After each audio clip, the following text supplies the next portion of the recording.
Well, I'm back, guys. It's been a while. I know, I understand that. I appreciate those of you that reached out to see if I'm still among the living. I'm happy to report that I am still among the living. Not only am I alive, I am thriving. I've been doing a lot of work behind the scenes. I guess the simplest answer for why I've been away for so long is I have a family now. I have a son, and it changes you. So, I did do a live stream, like 2 weeks ago. Time kind of flies, I guess. But for the better part of 2022, I've been just kind of laying low. I actually unplugged completely. I've talked about this before where I just, don't want to engage in any politics, but this time was different. Like I disabled all notifications. I didn't watch any podcasts. I didn't read any articles. And it was therapeutic for me. I guess you could say I needed like a little my own personal great reset, so to speak. But no, I just needed to recalibrate, talk to God, meditate, do all that good stuff. And yeah, that's the simple answer. So I've been working on some exciting things behind the scene, and there's going to be some significant changes in my life that I'll share with you guys at a later time, but that time is not right now. But all is well. I am back and ready to do some more live streams here. And before I get started on that, I want to give a huge, huge shout out to my man, Charles. Charles, thank you so much. I went to my P.O. box today, picked up a package. In the package was a heartfelt letter from Charles. Also, some clothes for my son, some outfits. Thank you so much. Like from the bottom of my heart. I cannot wait for him to be a little bit bigger so we can try him on. But great clothes, great outfits for my little man. Thank you so much. Also, shout out to the Cox family for sending a book to my son and send me a book as well. I just appreciate all the love, just the outpouring. I know that when I don't do a live stream basically every day or every week, that I'll lose more subscribers based on that. And I'm fine with it, because the people that want to be here are going to be here, regardless if I do streams every day, every week, every month, they're here. Some people have questioned me, people over the last couple weeks since I did that live stream about Trump and DeSantis about 2 weeks ago. They have questioned me and said a bunch of stuff like I'm basically a leftist now, and just we'll get to it at the end. I don't want to bog down the stream with that. I just want to say thanks to everybody that's still here, that still contributes, still supports, the moderators. You guys are the best. You guys that share my content, you guys are terrific. So I can't thank you guys enough for reaching out just to see, hey, are you okay? Instead of, Mike, you're a turncoat leftist, I'm unsubscribing. Some lady just really went off in my comment section, but it's whatever. It's all love. I'm just going to continue with that message. All right, let me get a sip of my water here.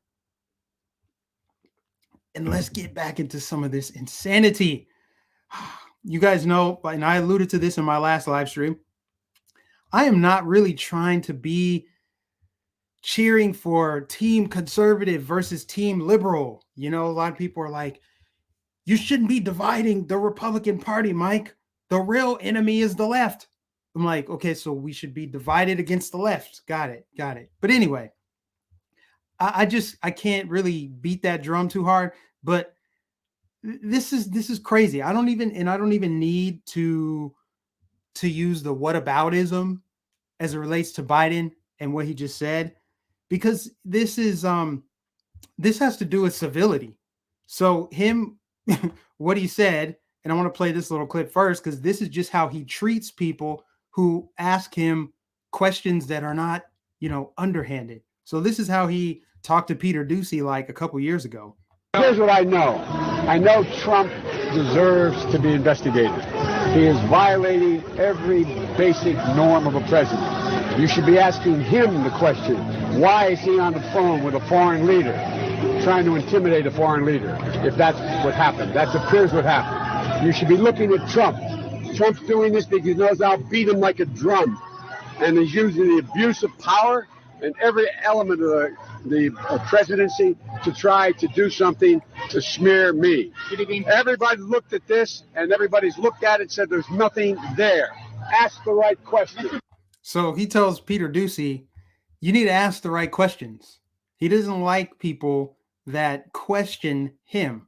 And, you know, there's some people on the left, some news journalists that will press him on certain issues just because it's so obvious. They have to appear like they have some integrity. But Peter Doocy is the only one, to my knowledge, that I've seen that will actually ask the hard-hitting questions and will push back. You know, kind of like what all of the media did to Trump when he was in office.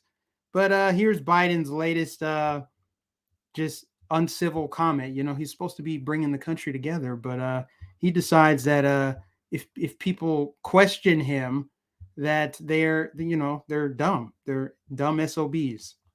Will you send troops to Ukraine, sir? Why are you sending 8,500 troops to Ukraine, possibly? Thank you, guys. Will you take questions on inflation then? Let's move. Thank you. Thank you Do you all. think inflation is a political liability? That's a great asset. More inflation. What a stupid son of a bitch.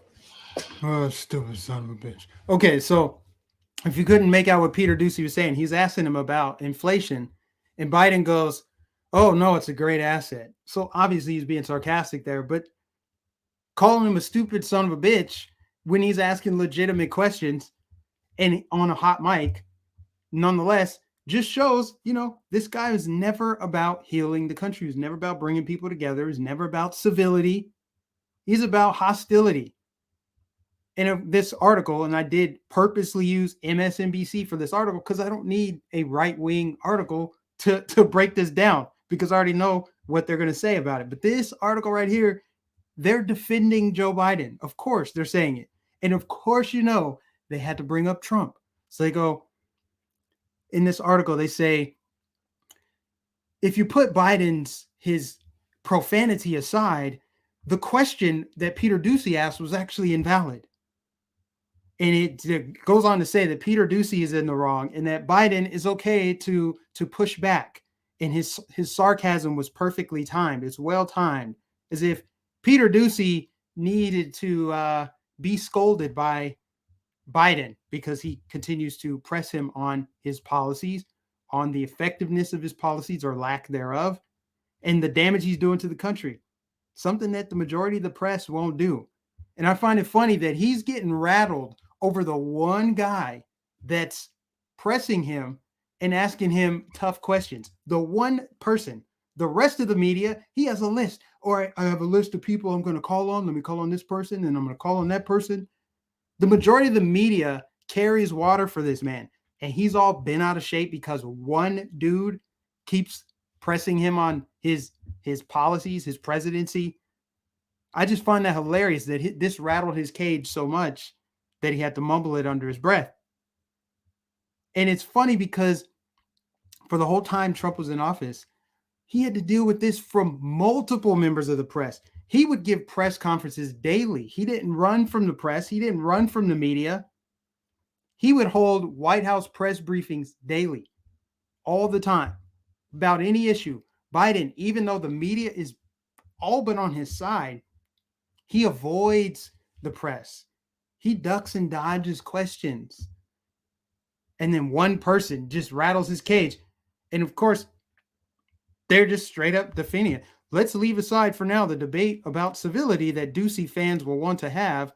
Let's also, for a moment, dodge the barrage of comparisons between Biden's classic Washington gaffe and former President Donald Trump's constant stream of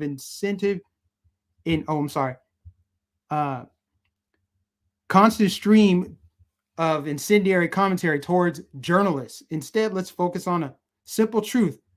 Doocy's question was a bad one. I just don't get it. I'm not going to spend too much time on this, but it's really interesting. At least Jake Tapper came to his defense. Jake Tapper, who's obviously there's other things there you can look into with his producers. We know what's going on over there at CNN, but came to Peter Doocy's defense. Whatever happened to freedom of the press, don't be hostile towards the press, it's pure projection. That's exactly what it is, pure projection. And of course, This will be buried in the news cycle. I don't think it necessarily needs to be a widespread issue. Obviously, there's much bigger fish to fry in our country right now. But this guy just, without any shame, any remorse, is just completely hostile, completely unhinged as he's falling apart mentally, right? He attacks or has something negative to say about one person, a single person who's asking him about his presidency and his failures.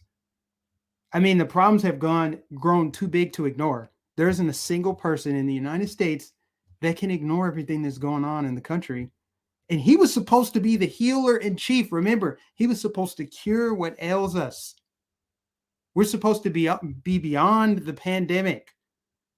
We're supposed to have low gas prices. He was going to build back better. That's what I thought was supposed to happen.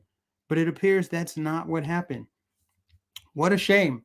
But hey, that's the guy occupying the White House. And before I go to any other topics, there's another reason why I just haven't really felt the same like passion about some of the topics, because you guys already know where I stand. Nothing is new, really. Pretty much everything that I could have talked about for the time that I was away has already been covered ad nauseum, not just by me, but by every other person who talks on the internet. Right? Like, oh, lockdowns going on here. Look what's happening in Germany. Look at all of the mandates. They're protesting against mandates. Yeah, been there, done that. That's already been covered. That's already been laid out. You know where I stand about it. There's only so much I can continue to say without sounding like a pull string doll. And, between that, oh, look, Biden's gaffe here. Look at Republicans are grilling Fauci again today. It's just, it's got tired. It got tired. Not that I want necessarily for there to be new issues to cover, but it was getting a little bit stale. But moving on to these masked Karens who attacked an unarmed, see this headline, masked Karens attack unmasked black man in elevator and scream Black Lives Matter repeatedly. So this is crazy. This is psychotic. But this is also the state of affairs in 2022. Remember, we're 2 years in to this Great Reset. The Great Reset has already happened, you guys. It's done. It already happened. This is the reality going forward. So that's another reason why I just can't talk about it too much, because this is where we are. So you got these two Karens getting up in this dude's face and getting physical. Get out. Get out. Yo, stop. Get out. Get out. What you guys doing? Get out. Get out. Get out. What you guys doing? What's wrong with you? Get out. Don't touch me. Don't you have Do kids? not touch me. Get out. Do not touch me. Get out. I'm not touching you. Oh, did you just hit me?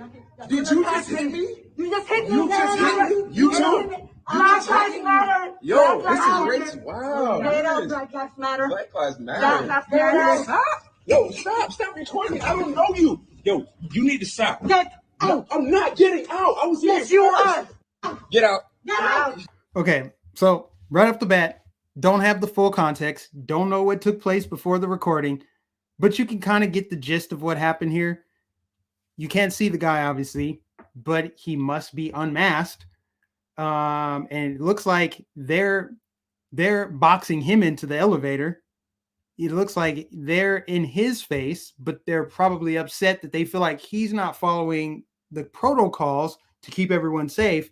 And we saw the same thing happen on the airplane when the chick spit on the guy because he wasn't wearing a mask. So he's putting everyone's safety at risk by not wearing a mask, but she takes her mask off, spits on the guy's face. Same thing here. This lady gets all up in his personal space, which was a problem pre-COVID. I was never a fan of getting super close to people. We all know elevators can be extremely awkward, but you're making it worse by getting in someone's face, and you don't even have the self-awareness to realize that you are the problem when you get in somebody else's face, take your mask off and spit on them because you feel like they're not keeping you safe. It's just, this is the level of insanity that we've reached in the country because people have been completely brainwashed. They've abandoned all critical thinking skills, all rationality, all logic. in the name of public health. Some people are going to, and this is frustrating for me, but we all have to just accept it. It's a tough pill to swallow, very tough. We have to accept that there is a large portion of people in the country that will never be the same again. For as long as we live, I think we're going to see people like this. I think we're going to see altercations like this. People have decided to wave the white flag like COVID owns me. I live in fear forever, for eternity, for as long as I exist on this planet. I will wear a mask. I will socially distance. I will be afraid of people. I will shame others if they don't do what I think they need to do to protect my health. This is where we are. I mean, this is what, the 1,000th time that we've covered it. But what's really cringe about this video, beyond them being physical and trying to kick this dude off the elevator, is the Black Lives Matter thing. Like, what even is that? Would anybody even know that the dude was black other than them saying Black Lives Matter? I guess you could tell the dialect in his voice or whatever, but it doesn't even matter that he's black. The fact that they're saying Black Lives Matter, I don't understand where that came from. That just sounds like a mindless, pre-programmed response. Like, hey, Black Lives Matter. Like, what does that even mean? How does that fit into this context right here? That's the first for me. And out of context, Black Lives Matter, like, I don't get it, man. I don't get it. But these are women who probably should be facing some charges. It's not like they really harmed the guy, but nonetheless, assault is assault. Them's the rules, right? You hit somebody, you violate their space, which is what these women did. At least one of them did.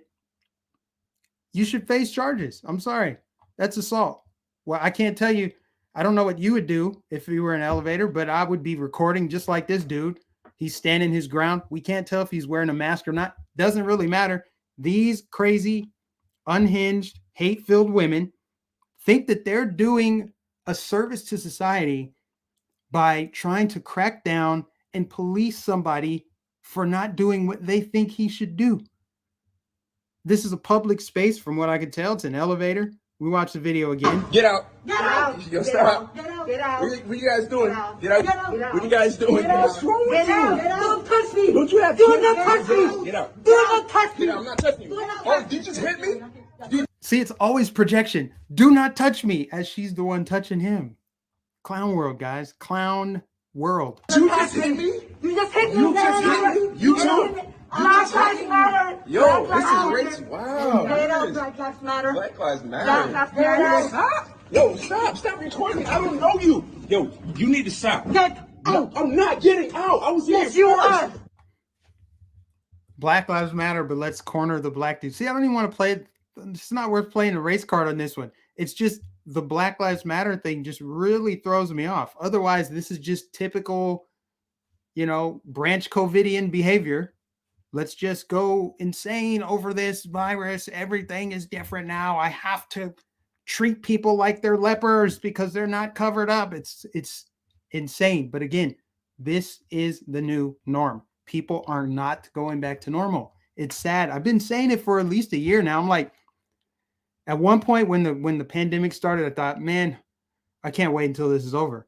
But then I quickly realized, wait a minute, this is going to continue for a very long time. And now I'm just like, it's the norm. It is the norm.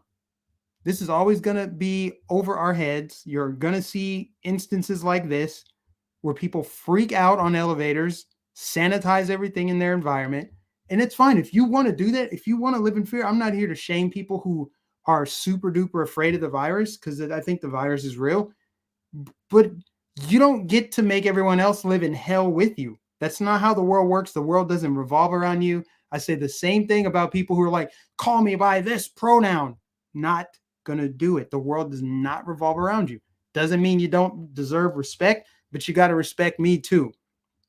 So I don't know what's going to come of that, but that's a more troubling stuff going on. And the reason why a lot of it's happening, a lot of this is going to continue to happen. Why I say that this is the absolute norm. We're not going back to the way things were, is because it is being normalized by people with massive platforms like The View. Check this out. think we're anymore. to the post-mask part, because I think there's a prudence we've learned with the mask, the hand sanitizing, that kind of like 9/11 with flying is always going to be here now. There's a new normal. In the beginning, when at post 9/11, people didn't want to fly, and the security measures felt like, how do we do this, you know? And now it's the norm. I think some of the things we've learned in this pandemic are going to stay the same. I may never ride a subway again without a mask. I may never go indoors to big crowds and never feel comfortable without a mask, and that's up to me to do that. Why? Again, you can do whatever you want to do, but why even say this? Just do it. If you want to wear a mask and never go in a subway again and never live a normal, healthy life again, then do you. Now, I think it's sad because it does have a ripple effect. It does affect people indirectly. But this is what they're doing. They're promoting the idea that you should continue to live in fear, even after you've been fully vaccinated, boosted 11 times or however many times. If you're wearing 2 KN95 masks, you should still live in fear. You should not go in public again. Live in isolation. And then, of course, try to invert reality. Like, this is the new norm. This is just what we do now. Aren't you happy? See, that's what I mean. That we've already been great reset. This is what they've already done. And these women, I'm just going to tell it like it is. They're not intelligent. This is daytime television. So they know their audience. They know that a lot of people that watch this are not super informed. I'll just say that to be a little bit more polite. They're not super informed. So they're more inclined to listen to this and take it like literal. Like, okay, yeah, this is for real, you know? Joy Behar and Whoopi, they're really afraid of it. And remember when they had that stunt where was it Kamala Harris came on and like, someone just tested positive for COVID, everyone back away from the table. That little stunt right there, that was not a mistake. That was by design to continue to promote fear, pushing fear, fear, fear. And that's why you have crazy Karens in airports, Karens on airplanes and elevators, people fighting in supermarkets because someone else who's not even sick isn't wearing a mask. So therefore they must be spreading COVID all the time. Like, ugh. And this is kind of why I took a break, you guys. It's just more of the same, but this is what is happening. So if there's anything that I can do to be a service to others, is to just hammer home that it's The View, it's legacy media, it's talk show hosts, it's late night talk show hosts, it's people online with mega platforms that continue to push this fear COVID. Maybe we'll get back to normal. And then of course they dangle the carrot and make it seem like we'll go back to normal. But this chick right here is just saying straight up, this is the new normal. I may never go outside again without a mask. I'm sorry. You know, that's not going to be my normal. And that I can rest easy at night knowing that that's not my normal. That's not the normal in areas that I hang out in. So if that's how people want to live and have their own little ecosystem of everyone's afraid of everyone else and we're wearing masks and our voices are muffled forever, go right ahead. But just so you guys know, that's why we're not going back to normal, because you have people purposely pushing this fear. Now, this clip right here is very interesting. Couple things to unpack. There's something in this clip that you guys are probably going to pick up. I shouldn't even have to say it, but we'll address it at the end. But this is Whoopi Goldberg responding to Bill Maher. She doesn't like what Bill Maher has to say. What Bill Maher has to say, even though he's a raging liberal, what Bill Maher has to say, I completely agree with. Take a look. I don't want to live in your paranoid world anymore, your masked paranoid world. You know, you go out, it's silly now. You know, you have your mask, you have to have a card, you have to have a booster, they scan your head. Like you're a cashier and I'm a bunch of bananas. I'm not bananas, you are. That's not really funny to people who've lost their kids to this vaccine, or people who've lost family members or dear friends to this. It's just, you know, listen, nobody on the planet really wants to go through this. This is not something we're doing because it's, you know, sexually gratifying. So Whoopi, Your show, you're literally telling people this is the new norm. You're telling people that this is what we have to do forever. So yes, you do want to go through it. You do want people to go through this. And we could obviously go down the list of all of the damage done just from the lockdowns, just from the fear, just from the restrictions and people not being able to access gyms and see their families. But did you catch what Whoopi said there, guys? Did you happen to catch it? I'm sure you caught it because you're smart people. But if you didn't catch it, we're going to go ahead and play it again. You are. That's not really funny to people who have lost their kids to this vaccine, or people I'm sorry, what was that? What was that, Whoopi? What? Really funny to people who have lost their kids to this vaccine, or people who have lost family members or dear friends. I'm just going to leave that right there. But these Freudian slips just continue to come out and people are starting to notice, you guys. I mean, first we had the World Health Organization director, Tedros, whatever his last name is. We heard what he said. You can turn on the closed captioning to hear what he said, even though they tried to say, no, you misheard what he said. Now you got Whoopi saying something similar to that. Now, did she misspeak? It's very possible she did. But we also know that Whoopi Goldberg and these women on The View are puppets. That's why they're allowed to have daytime talk shows, because they spew the narrative. They have to read from a script, just like the people on late night television. They all read from the same script. You think it's a coincidence? They all read from the same script. Do they all just share one brain? The sanctimonious moral figures of our society, is that what it is? Are they just all on the same page because they're high and mighty and moral and they want what's best for the world? Or are they reading from a script? Are they corporate puppets for a broader agenda? I'll let you decide on that one. Moving on completely. Florida's monoclonal antibody clinics close and blow to Ron DeSantis. This is from Newsweek. So the FDA has shut down monoclonal antibody treatments in the state of Florida. Now it's only 2 different types of monoclonal antibody treatments. I think Regeneron is one of them. And I can't remember the name of the other one. But the main reason they're shutting it down is because they're saying this has no effect against the Omicron variant, so we got to shut it down. But then you got this article right here from New Mexico saying Omicron monoclonal antibody treatment in short supply. Now, reason why I pulled that up next to this article is because this is Newsweek. Newsweek, national news, right? Air quotes, news. Newsweek is pushing a narrative that restricting monoclonal antibodies is a blow to Ron DeSantis and his re-election bid. That's what this is about. This is about making the governor of Florida look bad.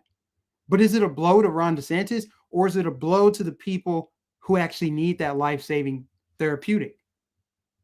See, they don't care about that. And the article goes on to say that Ron DeSantis is a big proponent of monoclonal antibodies. And so this really hurts him. Not that it hurts the people who actually need the treatment. So they've shut down a lot of the facilities here. Now, I don't know if those are like public facilities or if there's some private ones that are still open. I didn't dig far into the story to know that, but the FDA has revoked emergency use authorization for the 2 monoclonal antibody treatments. So they're produced by Regeneron and Eli Lilly, respectively. So that's very interesting. The national media is super political. It's all about dividing. Look at Ron DeSantis, Death Santis. It's sad because they're trying to push a political agenda, and we know what it is to try to topple this governor. And so that's why they have to say it's a big blow to Ron DeSantis that people who live in his state aren't going to get the monoclonal antibodies. But in New Mexico, they're saying, and this is local news, much less inclined to be political or partisan. They're saying that the Omicron cases are surging in New Mexico, and there's a shortage of monoclonal antibodies that treat the Omicron variant. So which one is it? Either it treats it or it doesn't. And you're just targeting Florida. What's up with that? There's states that have a shortage of monoclonal antibodies. We already covered that there are states that are providing this treatment to people based on the color of their skin. That's been documented. They're doing it in New York. They're doing it in Minnesota and probably other states. But sad, everything has become so political, so partisan. And the people that suffer are the people that actually need the treatment. Really, really sad stuff that they're doing that in Florida, especially when we have the oldest population per capita in the country. The most at-risk people live in this state. And you're going to deny them monoclonal antibodies. What a shame. Update. So this is an update from the Patriot Front group. You guys remember me talking about that? Last year, maybe December, early December, where a bunch of dudes who look like feds got together in DC to march with their little flags and their jackets and they're in unison. And it looks like some kind of military exercise. Bunch of white dudes, right?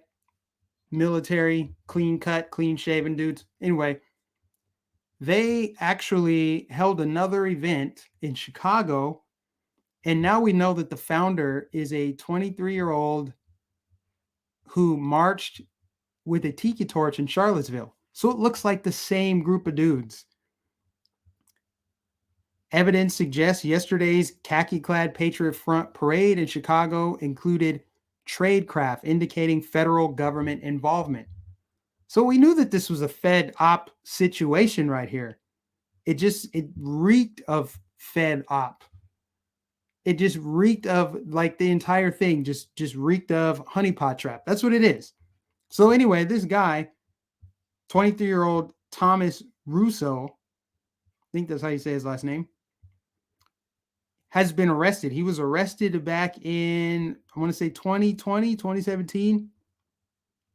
He was arrested in Texas, so he has a little rap sheet. And then all of a sudden he founds this group called Patriot Front. And you got a bunch of people involved in this group. They got all the receipts here in this article. Maybe I'll post it later. But you can find it on Gateway Pundit. But there's some people tied to this running for public office that are Fed informants. So it's just very interesting. You know, remember they staged the tiki torch wearing or the tiki torch bearing group of people in front of Glenn Youngkin's campaign bus. Remember that? And they just completely ignored that there was a black guy there.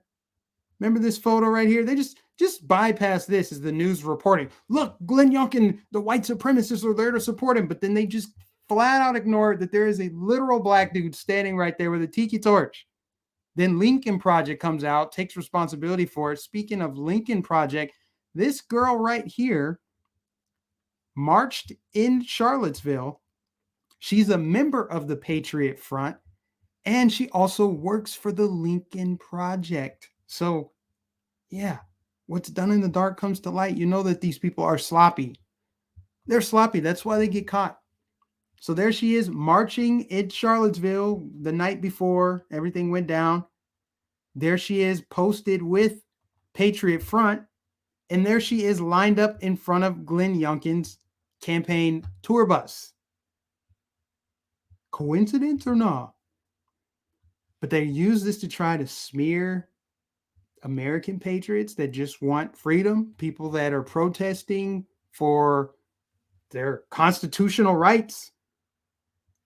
And they're using this to try to subvert that movement, try to trap people in it, and lock them up or use them to bring in more people. It's just so obvious. The Gretchen Whitmer kidnap attempt. What went down on January 6th, like the patriots that I know would not go and storm the Capitol building. That doesn't mean no people who love America would go do it, but the majority of people, the majority of patriots are actually calling this out. But this is their way of trying to discourage more people from paying attention to what's going on, because then they might join it otherwise. So they have to tar and feather the movement with white supremacists. And they're so desperate to do it that they're like, let's just slip a black one in there, you know, for diversity. You need to have diversity in your white supremacists when you're framing your political opposition. Clown world. Moving on. This is a bizarre story, you guys. Bizarre. Monkey truck crash spawns conspiracy theories after woman at scene falls ill. So the CC was transporting monkeys through Pennsylvania, maybe to Fauci's lair. I don't know what they were doing with those monkeys. But the truck carrying all these monkeys crashed on the highway. The cages were not secure in the truck for the way that they were supposed to be. So the cages went flying. The monkeys got out. 3 of them did. And I guess they caught all 3 of them and euthanized them. And some woman started having flu-like symptoms, and she got pink eye so bad she had to go to the emergency room. She was one of the first responders on the scene. And I guess it had something to do with the monkey hissing at her and getting saliva in her eyes. I just want to know, this is tragic. This is sad what they're just torturing animals. And I'm not even some crazy PETA activist. It just seems wrong to torture animals. Who knows what kind of experiment that they were trying to do, but they were on the way to take these monkeys to a quarantine facility. Anyway, it's wrong. But this woman got sick from encountering one of these monkeys who I think they might have come over from Africa or East Asia. What is the CDC doing? What is going on? Can you get more sloppy than this? I understand the accident happened. You had no way to control that. But what the hell are you doing right now? What kind of creepy experiment? See, they're calling this a conspiracy theory. People that are using this, they're going on Facebook and creating all these conspiracy theories like, oh, is this a new variant? I'm not going to go there. But think about how much public trust has been lost in the CDC, in the FDA, in the government. Then you have this kind of stuff happen. You got all these Freudian slips. And then you want to get mad when people don't trust you. You want to call them conspiracy theorists for noticing your inconsistency, for noticing your secretive behavior, for noticing that the top infectious disease doctor has lied, flip-flopped, funded the virus, all of this stuff.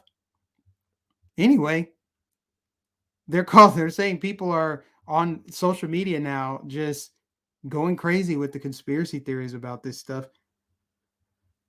It said the monkeys arrived by plane from Asia or Africa after enduring sometimes days-long trips. As they sit in their own urine and feces, they're then trucked to undisclosed quarantine sites before being sent to laboratories across the country. If monkeys develop bloody diarrhea or other symptoms after their quarantine period, PETA has learned that no officials are informed and no one seems to care. For the safety of animals and humans, the U.S. must stop pretending that experiments on monkeys are useful and stop importing them. Hey, I kind of agree with PETA on that one.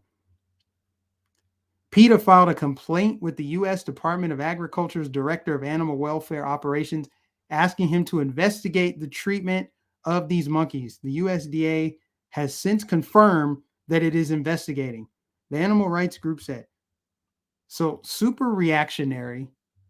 They don't really care. It's just, hey, this thing happened, so let's do an investigation.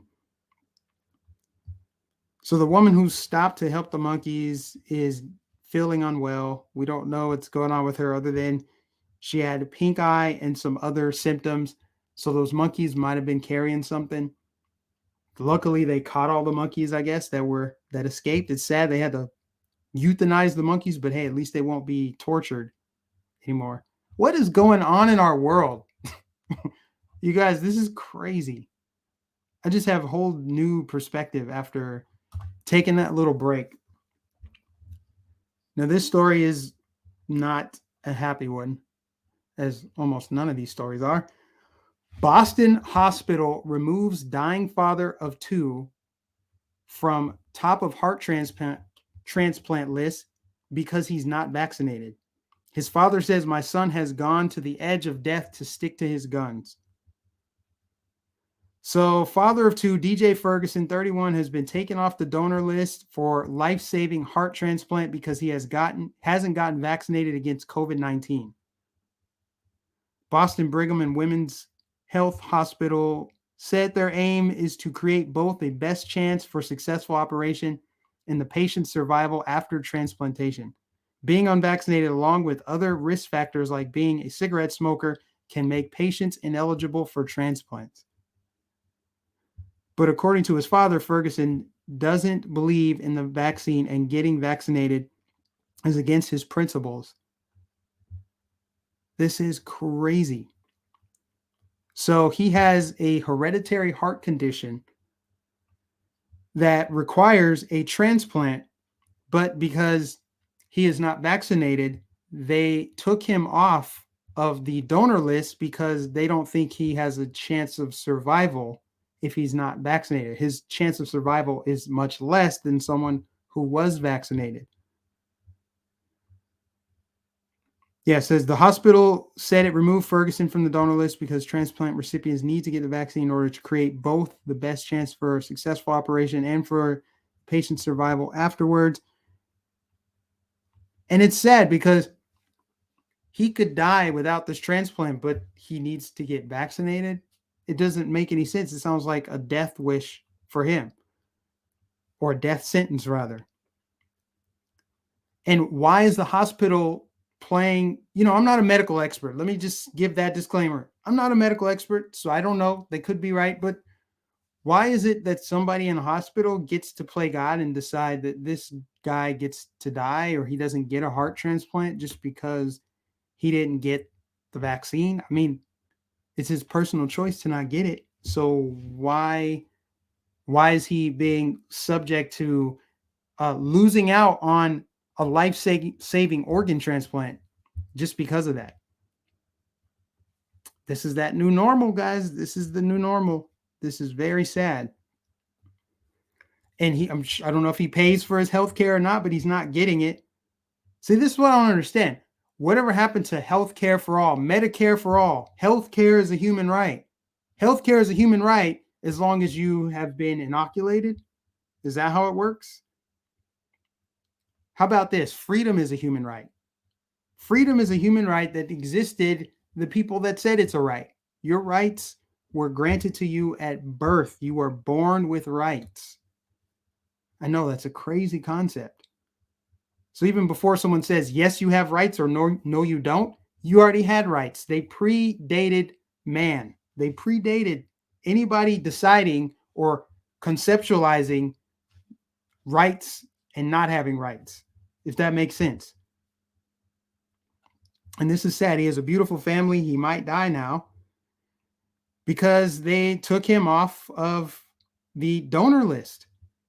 Now, do we need to have like a parallel donor list?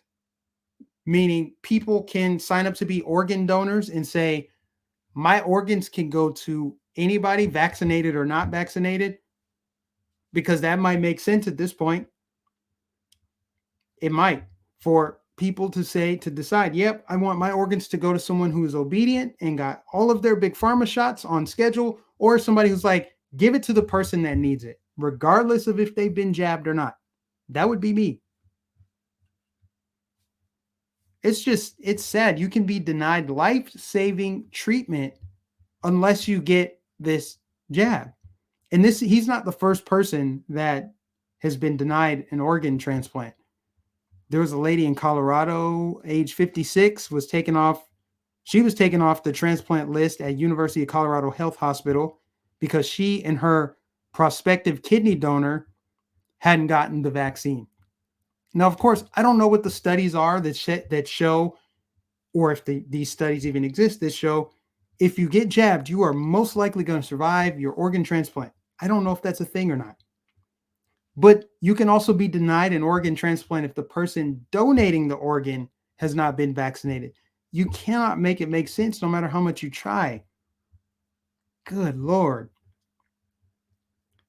Tell you what, man, I just pray for everybody. Pray for this man, for his family, for everybody going through something right now, losing their jobs, losing out on life-saving treatment, being denied treatment because they have the wrong governor in the wrong state, so they can't get certain treatments. So much of this has happened over the last year, I can't even keep track anymore.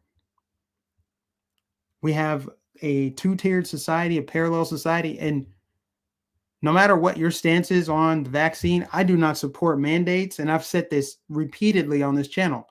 I'm not here to tell people to get it or not to get it. That's not my job. I would be a hypocrite if I told you, don't get it. That would make me a hypocrite because it's not my decision. It's not like I have no say. It's none of my business. But I mean, I would never support mandates. I will never support segregation. I will never support the discrimination of people based on their medical status. And that leads me to the last topic. I'll kind of wrap with this. Let me bring the screen back over here and then I'll pull up the chat here in a second, you guys. But, you know, in that last stream, I talked about Trump saying that Ron DeSantis or Republicans should have to show that they've been boosted.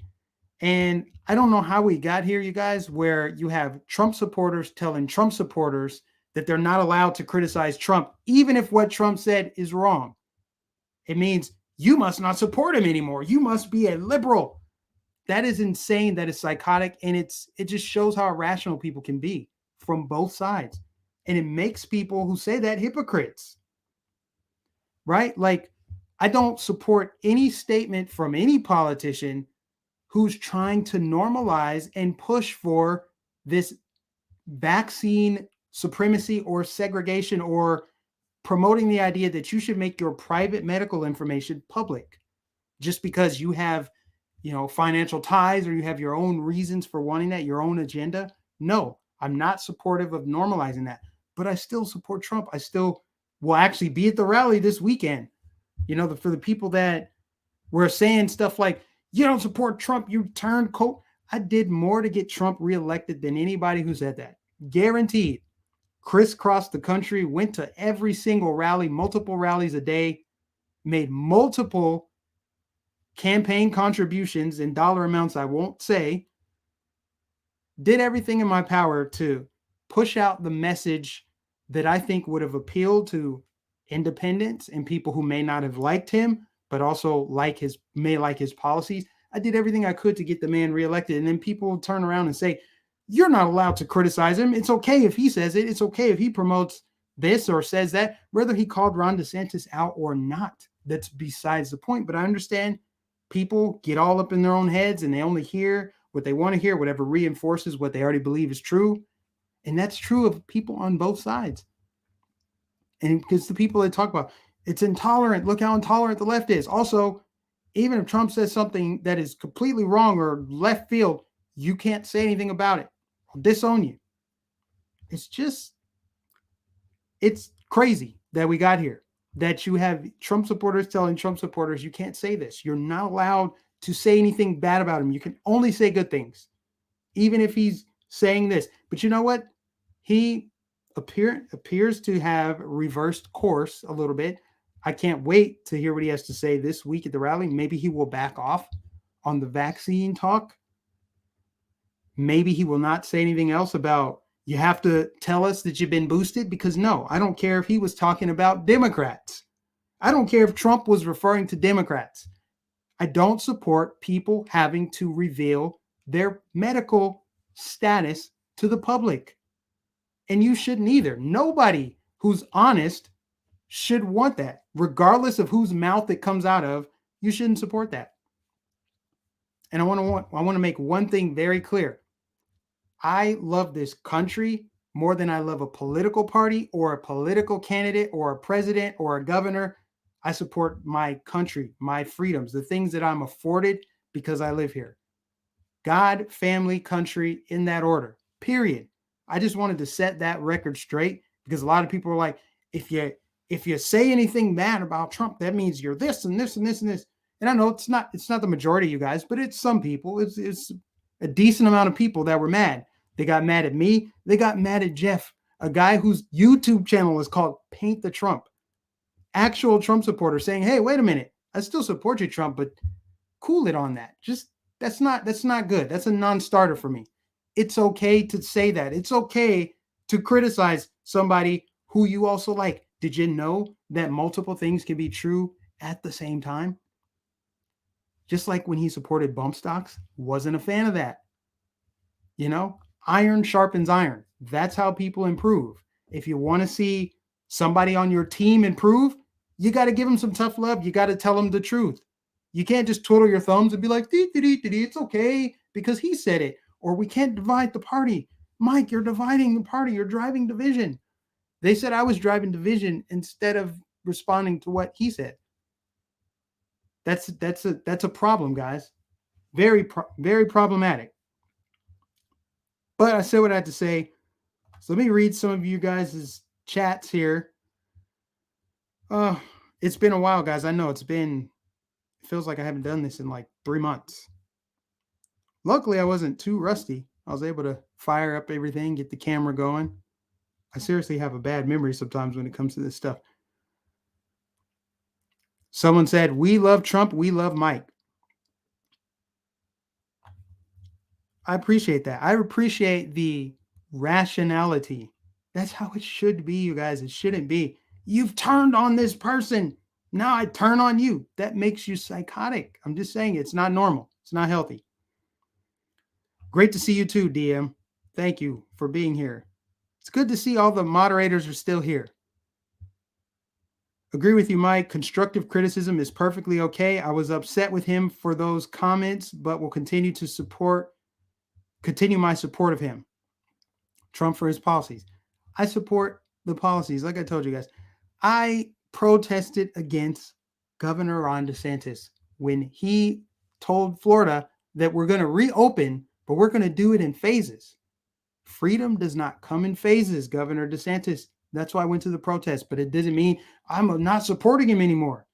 He's a human. He made mistakes. He acknowledged his mistakes, moved on. It's that simple.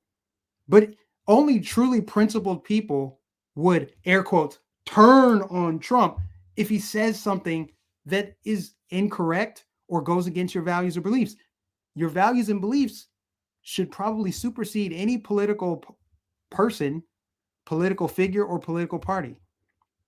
That's why you're not going to see me just be some like Republican cheerleader, like, oh my gosh, look at Ted Cruz. He's so awesome. Look at what he's doing to Fauci. It's so great. It's like, I want results. Period. And I know I speak for the majority. The majority of people agree with that.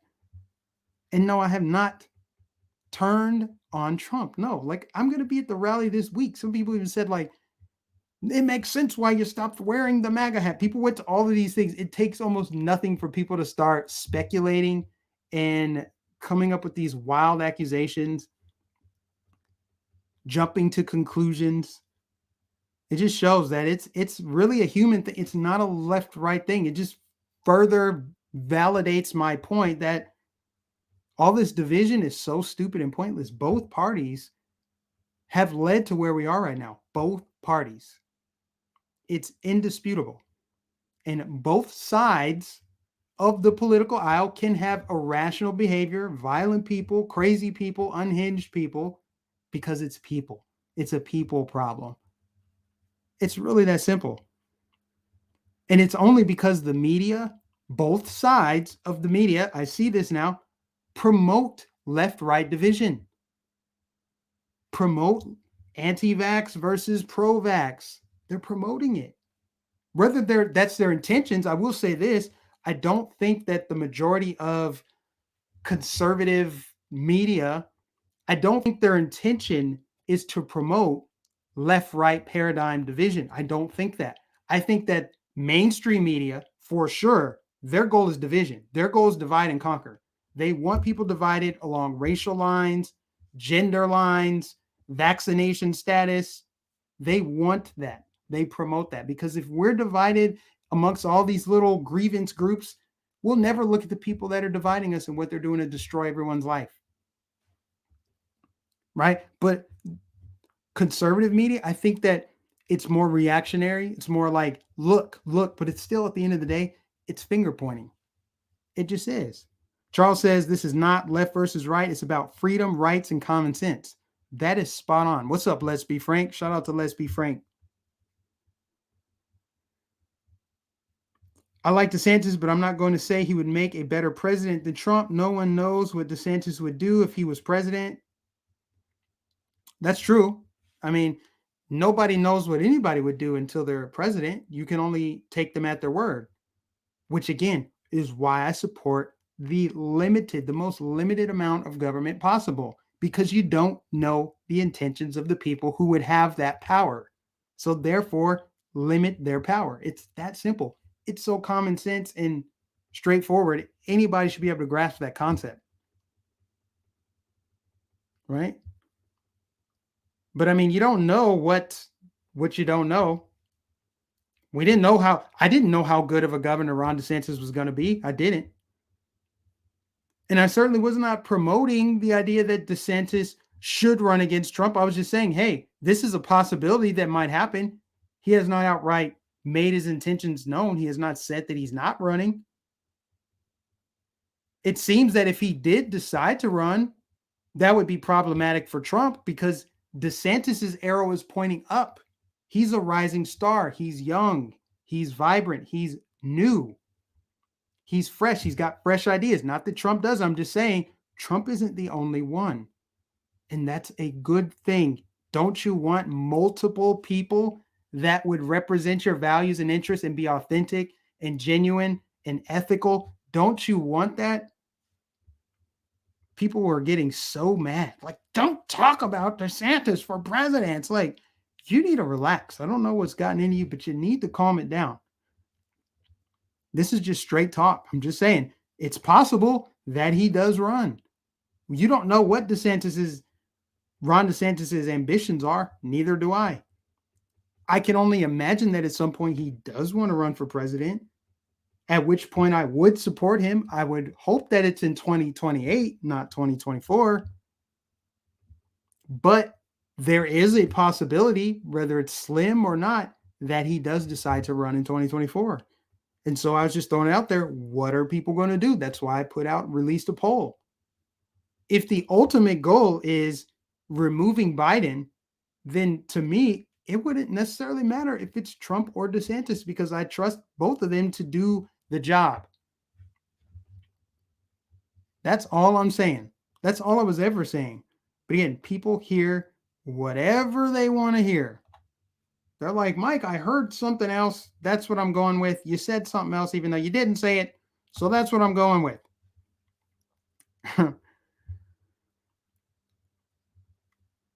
Someone said Trump would wreck the liberal agenda in Congress and support DeSantis, who can get more done than Trump due to Democrat propaganda.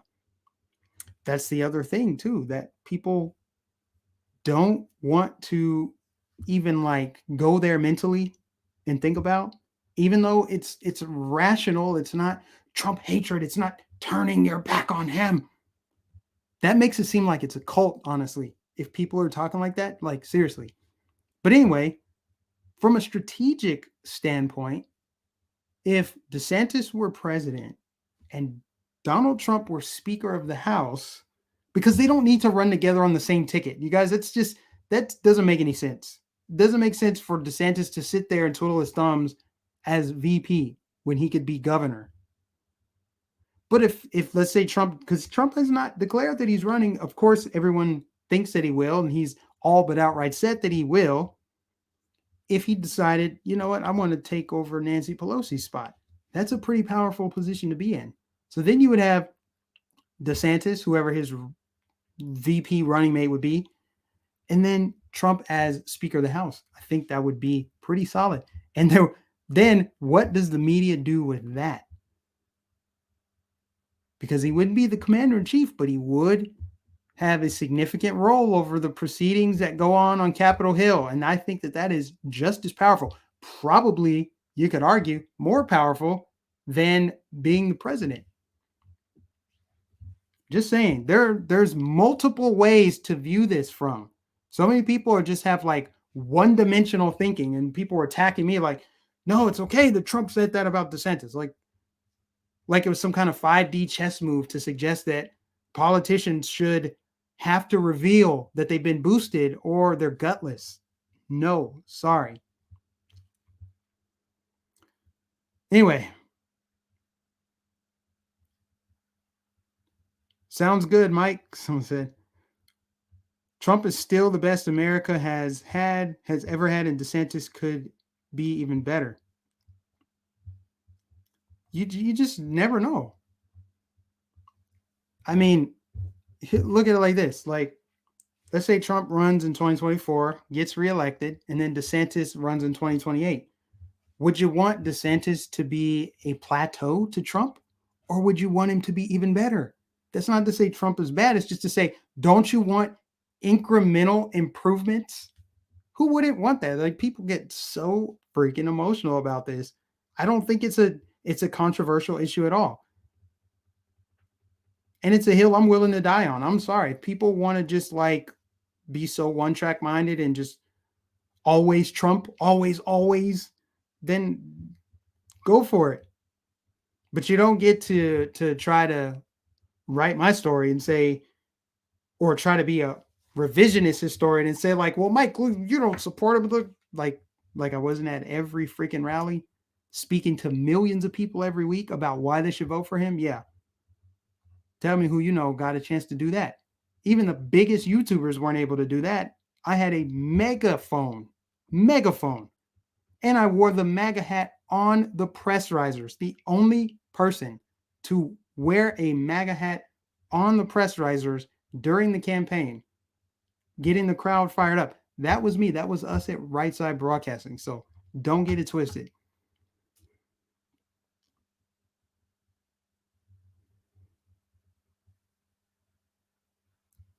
Trump did wake me up when he said that they are lying to the people. MSM lies.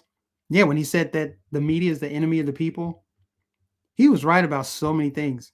He red-pilled people in so many different ways, directly and indirectly.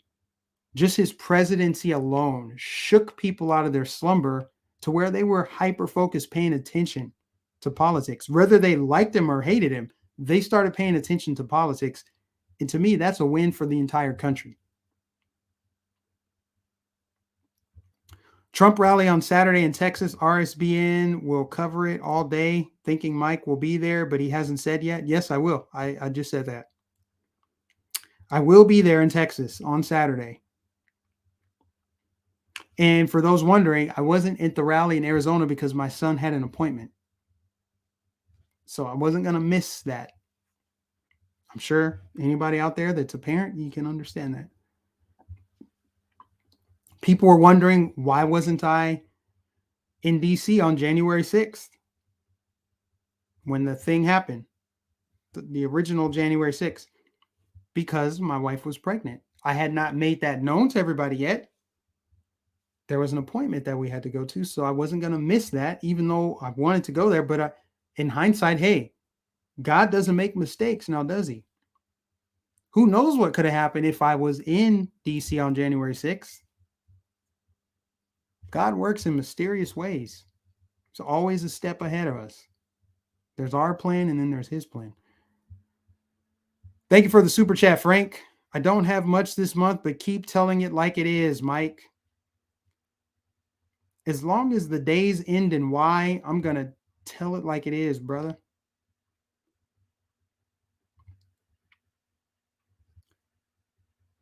Trump did not make Fauci a celebrity. The leftist media did. They did, but you know what? Fauci is a slippery serpent. He is in it for himself.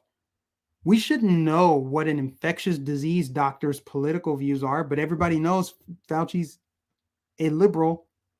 Fauci votes left. He shouldn't be partisan. Everybody obviously has their own bias, but when your job is to handle a medical emergency or a health emergency, a health crisis, you should be putting your politics aside, among other things you should be doing. But yeah, again, he had so much power, Fauci. This is why we need the most limited amount of power possible for the government. Come on, y'all.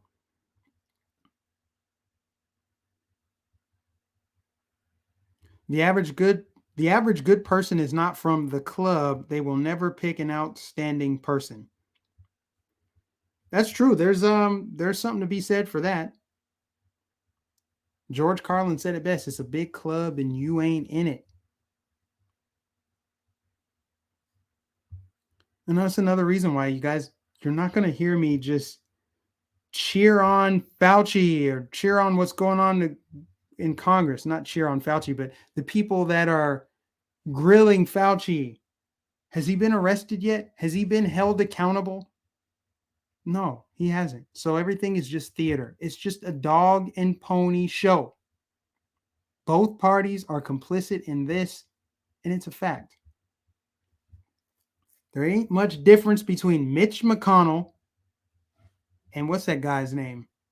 Chuck Schumer. They're probably friends. They probably hang out.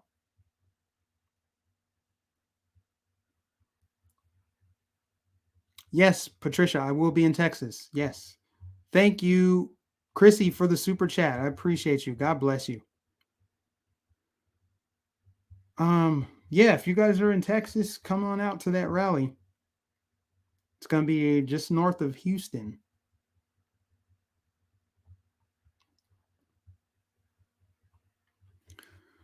Someone said Trump knew exactly who Fauci is and was. He put him front and center so you could see who he is. See, that's another thing. Like, Trump said really good things about Fauci in 2020, and now he calls Fauci out. But what changed, Trump?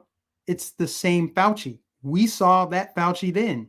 If anything, we just saw him get worse. We saw him be more bold and brazen and braggadocious. So it's like weird. Like Trump was like, yo, he said good things about Fauci, but then all of a sudden he's like, no, look at Fauci. It's like, bro, Fauci has always been that way.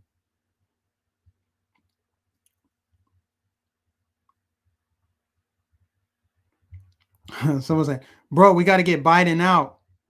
He's incompetent. Yeah, tell me something I don't know. I mean, see, that's another thing. Like, I don't want to keep calling Biden incompetent. That's like saying, hey, guess what? Guess what, guys? Guess what? Water is wet. Did you know that? Did you know water is wet? That's what it basically is at this point. It would just be repeating the same thing that everybody knows, everybody can see. But I will call out some of his Freudian slips. But it's just like, the mumbling stuff like, oh, look, Biden appears to be lost at the White House. He appeared to do this or say this. Like, I'll get him on some of the other things he said, like his Freudian slips, his bigotry, when that slips out. Oh, I will eat that up. I'll tell you. And that's going to be great for 2024 as far as they can cut so many ads, just like I can already see it now. Biden ran on a campaign of shutting down the virus. Instead, he shut down the pipelines. And then they can go on into Biden said he would heal the country and bring us together, and then play the list of all the bigotry. The Japanese boy, referring to a grown man. Oh, you got that Japanese boy coming over here and he won the Masters. Or what do you say about the black people? Like, this country is doomed because of African Americans, not just because of African Americans. Or the Satchel Paige, the great Negro, guys, the great Negro at the time. The guy sitting in the White House said that. Media silence. That's what I'm saying. Great cannon fodder for 2024. So I want to get ahead of it, call it all out, inventory it on my channel for as long as I can have this channel. YouTube may shut it down very well. They've all but done it. But this is great stuff that I will happily expose and bring out. Thank you to everyone for being here, supporting Mike's channel. Please spread the word about Mike's channel and help channel grow. Yes, please give it a thumbs up. It's just YouTube has all but demonetized this channel. I can obviously still receive super chats and there's ad revenue that I get, but they've limited the ads on all of my videos. And when I request a manual review, they may or may not get to it. They used to get to it within 24 hours. But by default, they limit the ads. By default. And so I have to go and get the manual review. Sometimes they'll reverse it within 24 hours. Sometimes it's like 3 days later. By that time, everyone's already clicked on it, so it's pointless. And so, yeah, which explains why I've been working on a lot of things behind the scenes that I will let you guys know about when the time is right. But significant changes coming to my life for the better. Great things on the horizon. The winds of change are blowing around here.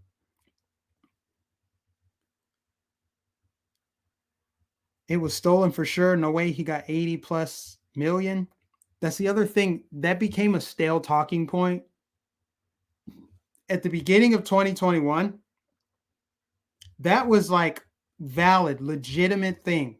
It still is legit. We know what happened in 2020, but like, do I need to come on here every day and tell you what you already know?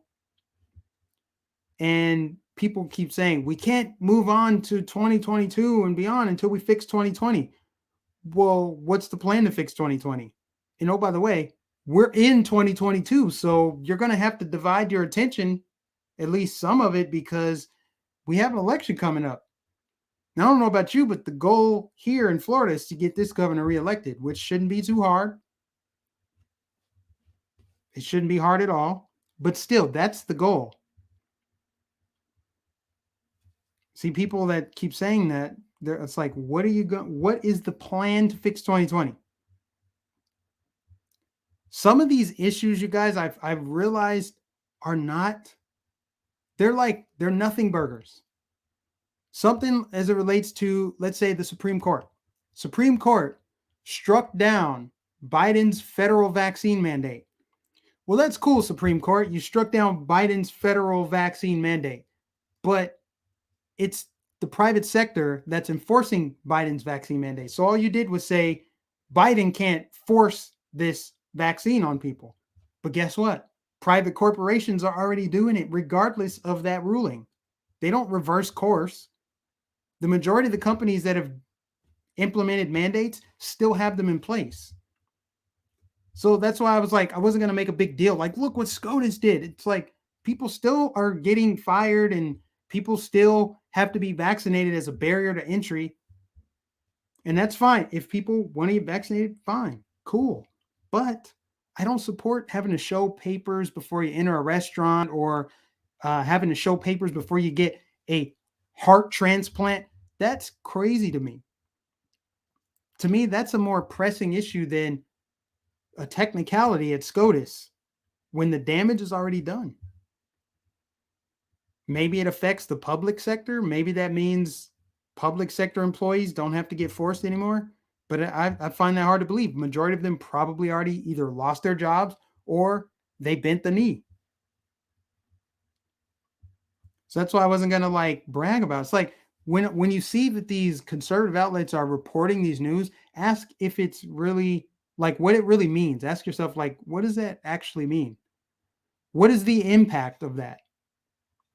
What are the results? I just like the bottom line. I like results, you guys. Don't you? I like results. I don't want to hear Ted Cruz flap his gums. I don't even want to hear Rand Paul talk about it anymore, even though Rand Paul did call for Fauci to be charged. Nobody else is really doing that. Everybody else is just grifting and trying to get their 2022 election campaign off the ground with some sound bites and clips. That's what it is. It's theater. And then they're going to fundraise off your money and then go and get reelected and do the same thing all over again while nothing gets done. Maybe you could say I've been blackpilled at this point. I never actually used that term, but I looked it up and I saw it. Man, I'm like, that kind of describes the little transformation I went through over the last year. And I think that's a good thing. It's leveling up. It's understanding a different level, getting a different perspective, gaining wisdom, improving as I go. That should be how it goes, right? We need voices like yours, Grace, and Liz. Well, I mean, I'll be there on Saturday in Texas. Someone said, I got laid off because I refused to take the jab and I worked from home, the commie state of Oregon. I will be moving sometime in early summer, Lord willing. Yeah, that's what's been happening. People who work from home or students who are doing remote learning are still forced to do it. It's just,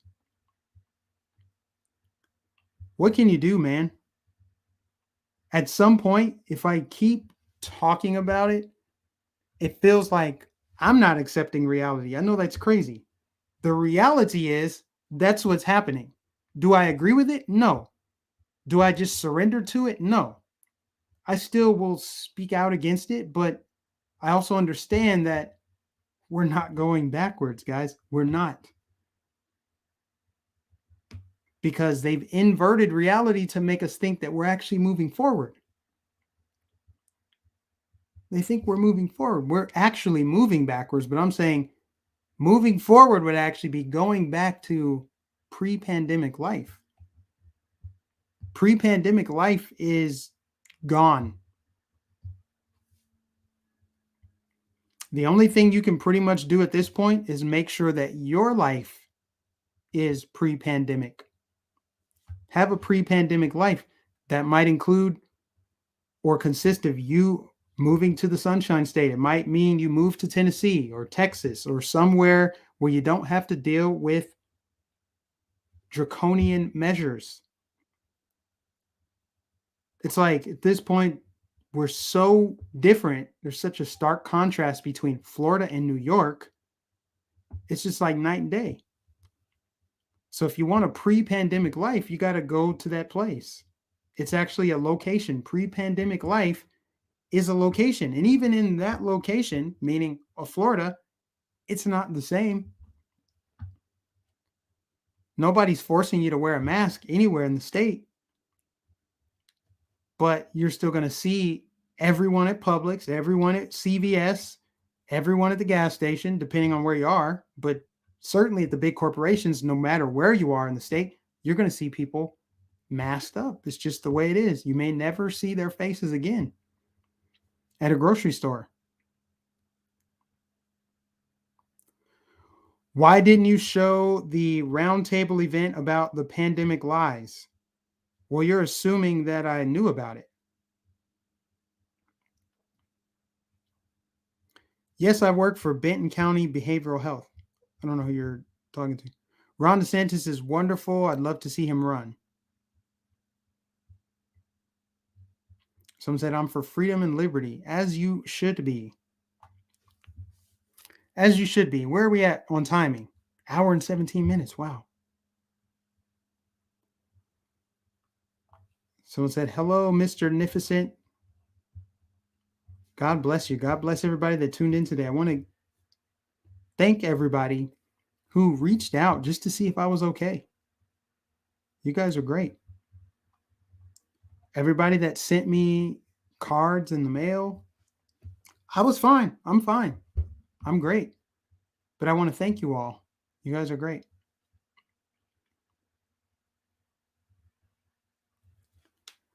The only way things will change is if we get new red leadership in office nationwide. I'm not so sure about that. I'm just not, because no matter who's been in office, the country has still moved further towards authoritarianism.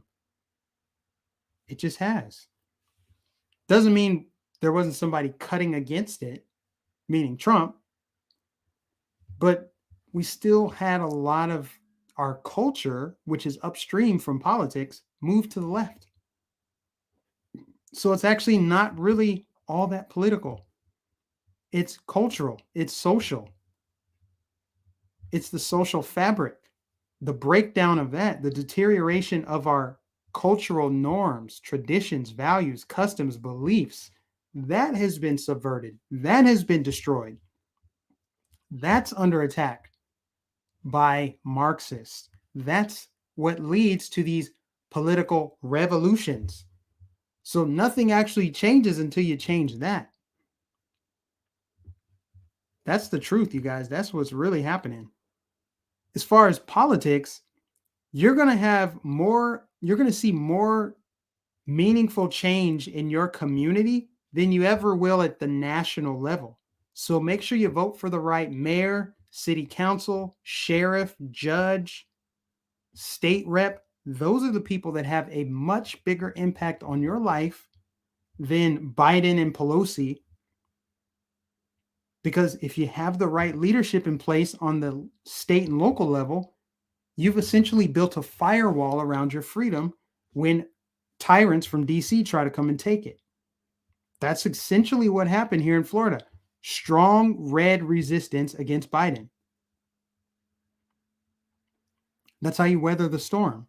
Now, in a perfect world, yes, you would have a bunch of DeSantis's, Kristi Noems, Trumps. You would have a bunch of people who are freedom first patriots, people who don't support wars and all that stuff and sending money overseas, corruption, lobbyists. You would have all those people in DC, but there's two problems with that. Number one, they are so disconnected from you and me in our respective states. And because they're on a national stage, they are subject to corruption and greed. Think about all the lobby groups set up in Virginia, just outside of the DC suburbs area. There's just so many lobbyists out there. Jeff Bezos has a lobby set up out there. All of the big industrial complex conglomerates are all set up out there. Big oil, big tech, big pharma, big banks, Wall Street, they've all got politicians in their pockets. Period. Both sides of the aisle. It's a fact. So I just say that to say, like, don't lose sight of the fact that the people who have the most impact on your life are actually probably the most honest, genuine, and least corrupt at the state and local level. And if they're not honest and they are corrupt, guess what? They're way more accessible than somebody who works on Capitol Hill. Chances are you've seen your mayor at a grocery store and you didn't even know it. Your mayor, your city council, those people are right there in your community. At least they're supposed to be.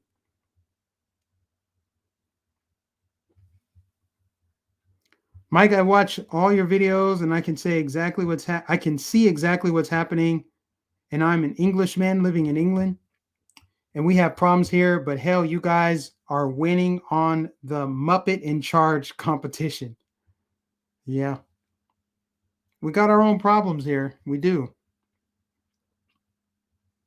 Now, see where you can run into trouble, when you can really run into trouble with this stuff is if you have a federal government that's controlled by crazy people and your state and local government is controlled by crazy people. Take, for instance, California. Then it's almost amplified. You got federal and state on the same team pushing against your personal rights, freedom, liberty, happiness, all of that.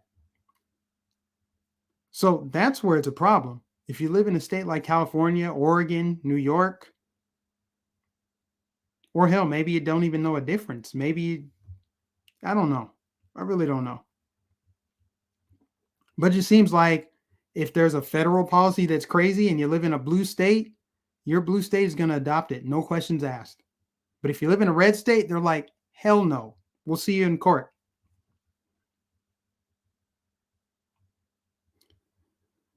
Anyways, guys, that's it. I've got everything out of the way that I need to say. Appreciate everybody for tuning in today. Please give it a thumbs up. Please, let's try to get back in that routine of people giving this a like and a share before you head on out. I will be back hopefully tomorrow, but you'll see me this weekend. That's all I know. This Saturday, I'll be in Texas for the Trump rally on Saturday. God bless you all. Thanks for tuning in. I will catch you in the next stream.